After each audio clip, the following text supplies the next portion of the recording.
Now we are joined by our correspondent William Denselow, who is live from Brussels. William, thank you so much for joining us. First, can you give us the latest updates from the scene in Switzerland?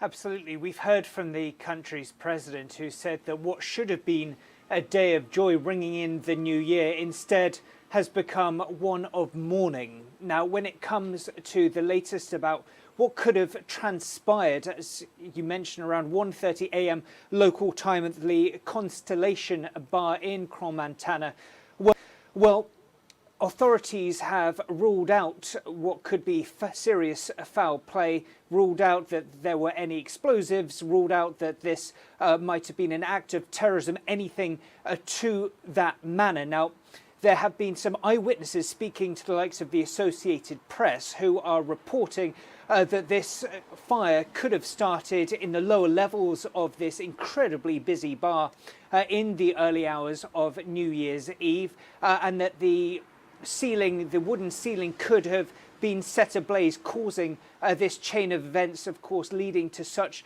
huge loss of life. But of course, these are just preliminary eyewitness accounts, and an investigation is certainly still underway. And of course, you mentioned the death toll. Italian authorities say it could be in the region of around 40 people. They also warn it could be days for the victims to be identified.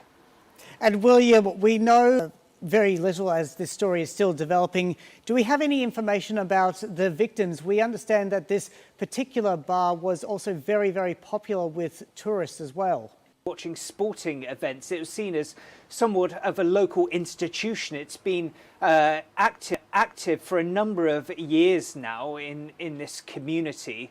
And what we're hearing from authorities, they've simply said that several nationalities are among those that have lost their lives or have been injured. We'll wait for further guidelines on who exactly have lost their lives. But of course, authorities warning that this could be a process that takes a number of days.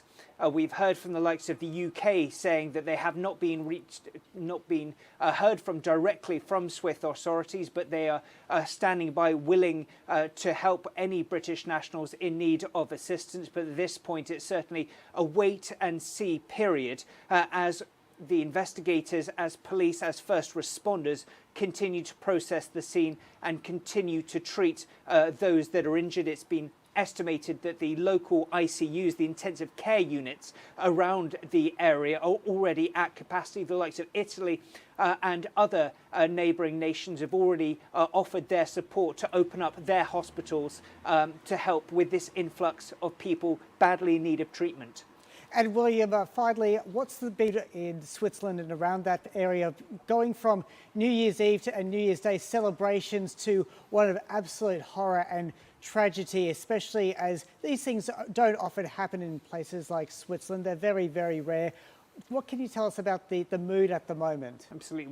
Well, huge shock. And as you rightly mentioned, this is such a popular tourist destination and such a busy time in the ski season. So many people across Europe choose to hit the slopes between Christmas and New Year's. So this is a huge tragedy, a time of great shock. We know that the leader of Switzerland already postponed his New Year's address because of this incident, and there has been an outpouring of well-wishing, as you might imagine, from across Europe as well. We've heard from French President Emmanuel Macron saying that he is feeling a deep emotion. He says that France extends their full solidarity and fraternal support to Switzerland.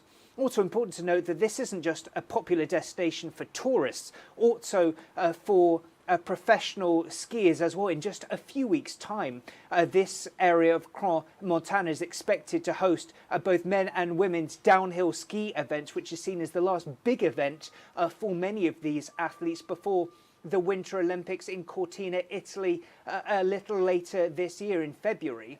And in just 2 years' time, or in 1 year time rather, in February 2027, Crans-Montana is expected to hold the World Championships as well. So certainly an incredibly significant, tragic incident in such a renowned destination. William Denselow reporting live Brussels. William, thank you very much, and we'll keep following this story as developments continue. Thank you very much, Will.